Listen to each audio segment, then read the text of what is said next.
Jim is getting Ron sorted for the Bigfoots out here. And the hand sorted out. Whoop, whoop, whoop.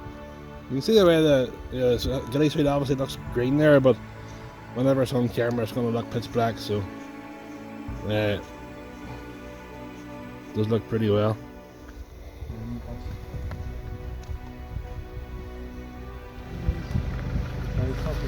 So we're just preparing another shot here,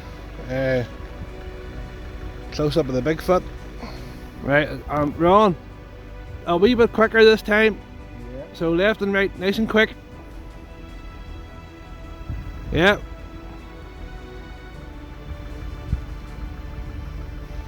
And that's a wrap, boys. That's it. Perfect. That's it. Job done. Wrap. Happy days. Wrapped up.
From the moment the Woodwose was first conceived, Welcome with the Wild Man Part 2, it was always in our minds to go to Big Dog first, and that's one of the areas we visited in this documentary. But of course we started off Ron in Bracky Bog, where we left off in Part 1 with some serious action. So first when Jim approached me and told me about the project, I was taken aback at first, as I was on a different road altogether as regards to Bigfoot and Sasquatch. So as soon as I heard that, it was my interest was spiked straight away, and I wasn't going to turn it down. Ron contacted me. I got to know him through the group, and initially he was one of the very first to watch the initial first documentary, and it was from then on with your interactions with me on and off that we got to know each other, and we were commenting back and forward, and I asked Ron then would he be interested in coming on board and as an independent witness for Part 2. Out of the all locations that we have chosen for this film, apart from Big Dog, what was the other one that stood out for you that you wanted to go to? The general, I wanted to go to Monaghan, the Monaghan border, basically because I'm a big cat fan as well, as I like investigating those stories as well.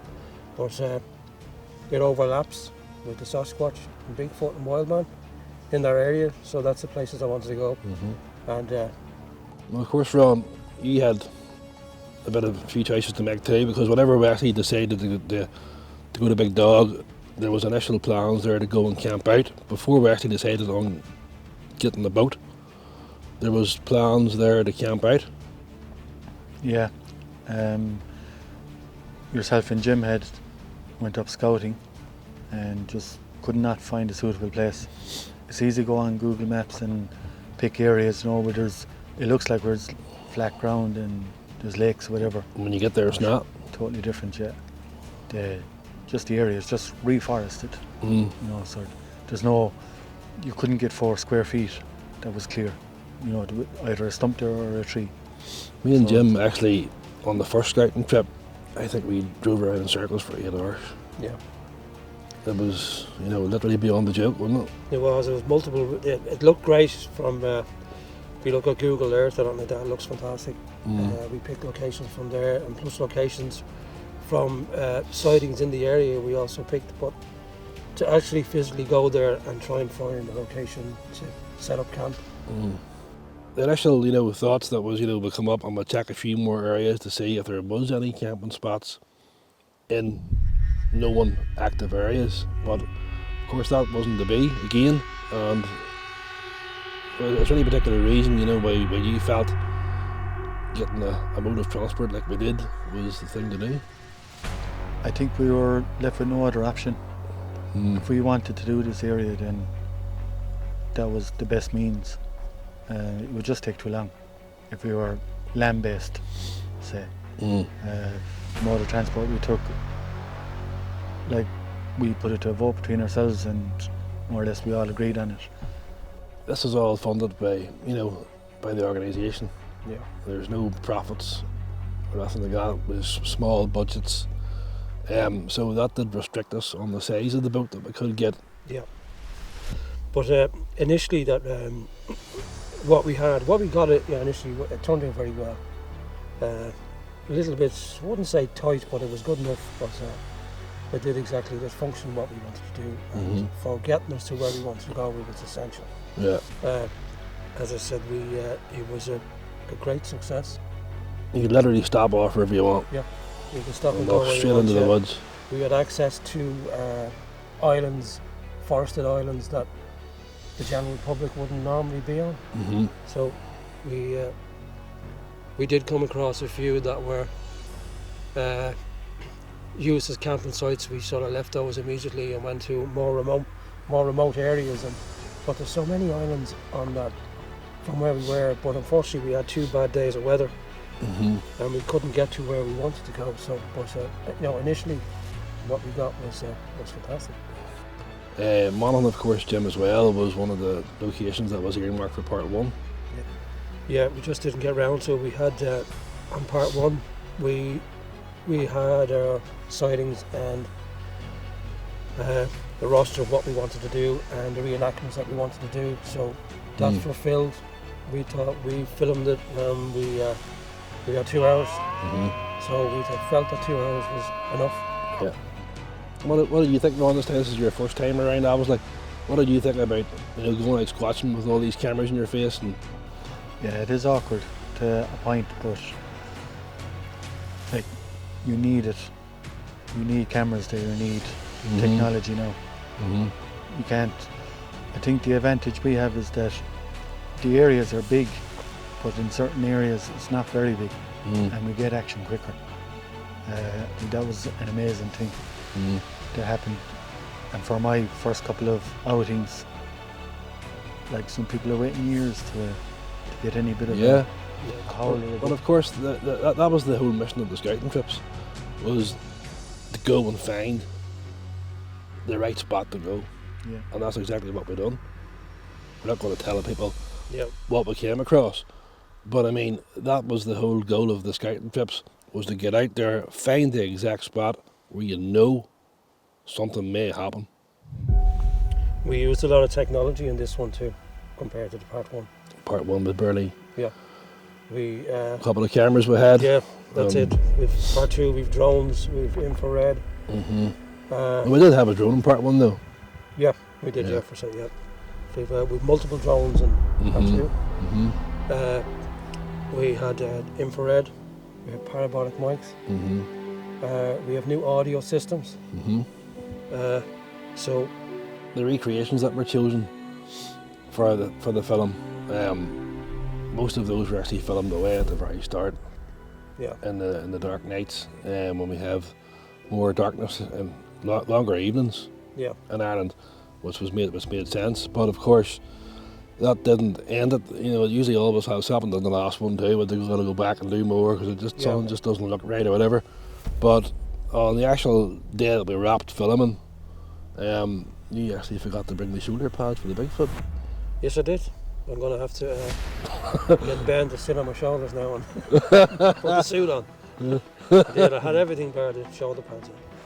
Of course, that wasn't it. The film isn't complete without a narrator. And the last one we done ourselves, Jim. Yeah. And I just wasn't happy with my voice.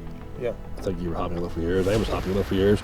But I just hated the sound of my voice. It just didn't sound right. Yeah. So of course we had to get an American to bridge the pond. Yeah, we have Brent Thomas from the Paranormal Portal, well-known podcast in the States. Myself and yourself approached him. We did a couple of shows with him as well on his podcast, and from there we asked him would he like to get involved and do the narration on part 2. And we were delighted that he came on board. He agreed, and of course that was really wrong. It was because he done the voiceover for the trailer for part 1 first. So it was really inevitable then we'd bring him on to do the whole lot then. It really added a different dimension to the trailer for part 1. Because it actually came in later, I think, was it? Yeah. You had the trailer and then you brought it back on and re-released it. Yeah. So we're nearly finished now. We're nearly finishing filming up now. We'll finish off now in the next hour or two. And then it's down to the production company then to do their magic. Hopefully finish it off and round it off. 1st of December should be a go, unless there's something, or if we do find something in reviewing, then it'll have to be extended again. We'll see what happens. Yeah. But all looks good for December the 1st.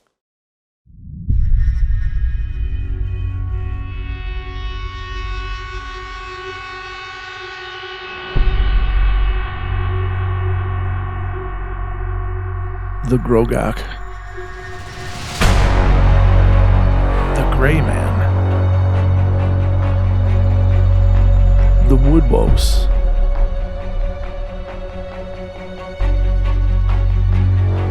Bigfoot. This is our continued hunt to walk with the wild man. Join the IBRO as they search the rugged landscapes of Ireland in their search for the legendary European Bigfoot that is the Woodwose. Take off your laser a wee second there. Because I've got eye glow.